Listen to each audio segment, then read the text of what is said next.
Hi, my name is Patrick Renard. So you're probably wondering the things you need to know before starting a business. Well, that's what I've been doing for the last 23 years is starting businesses. I've started 7 conventional companies. I've been involved with 4 different network marketing companies in the last 23 years. I've helped thousands of people, probably just like you, start earning a viable income working from home.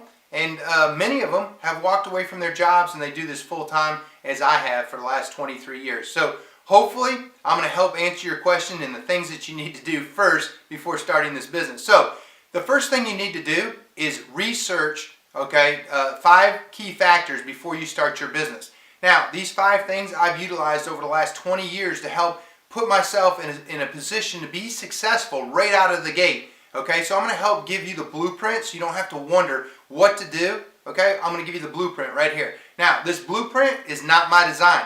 It was actually designed by 3 very successful entrepreneurs in our lifetime. Warren Buffett, Robert Kiyosaki, Donald Trump, all 3 of them talk about this blueprint or these 5 key factors to help position yourself for success and the things you need to know to start your home business, right? So, number 1, you have to choose a company that's solid and well-funded. If you're going to go to work and market another company's products or services, you want to make sure they can pay their light bill. Now, ideally, you want to make sure the company's at least 5 years old. If possible, it's even better if the company's 10 years old. At best, you want that company to be 10 years old, publicly traded, and the ultimate scenario would be 10 years or plus older, publicly traded, and they're in e-commerce, scalable, globally. That would be ideal. Number 2, you want to make sure this company's positioned itself in front of a major economic trend or some sort of movement. What I mean by that is you don't want to go into an industry marketing a product or a service that's actually in an industry of decline or stagnant, right? You want something that's going vertical. Number 3, you want to make sure you're marketing a product or a service with mass appeal. What do I mean by that? I mean you want a product that everybody's currently using now or something that everybody needs, right? You don't want to go and change the buying habits of the consumer. You don't want to go give them a comparable product to what they're used to buying just because you're a friend or a family member. You want to get in the middle of a consumer transaction that's going to happen with or without you and give them the ultimate consumer buying proposition. And number 4, you want to make sure that the compensation plan is lucrative enough for your time and your energy involvement. You want to make sure the one thing we cannot get back is our time, that you're going to be rewarded nicely for putting your time and energy into this company or product or service, right? Lastly, and probably one of the most important factors is it's got to be affordable for the masses.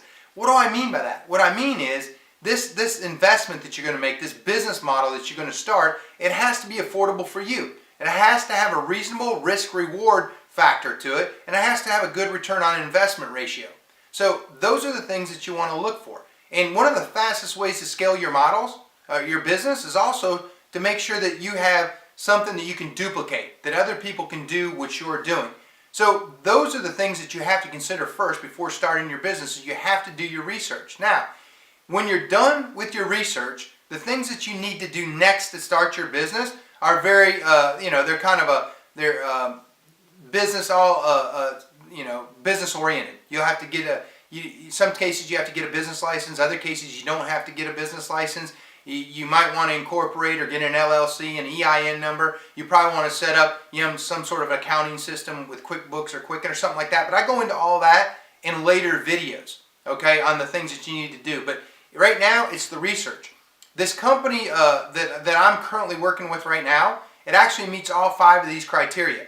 It's being compared right now to Facebook. It's being compared to Microsoft and Google. It's a 12-year-old publicly traded company. They operate in every country on the planet, support 17 different languages and multiple different currencies. So if you've already done your research and you can't find a company that meets all 5 of those criteria, feel free to click on one of the links below, either waga.com or myverticalmove.com. Either one of those will give you a detailed description of what I'm currently doing with this company that's right in the middle of a vertical trend. It's probably the largest economic shift in global history, as it will go from $1 trillion to $2.3 trillion in the next 3 years. So I really appreciate you taking your time to watch our video. We hope that we've answered your question. If you feel like this has been helpful to you, you could click like on our video, and you could share it also on Facebook, Twitter, LinkedIn, YouTube, or Instagram, or across any social media channel that you have, because that's part of our business model. We really appreciate it, and we hope to see you in the next video.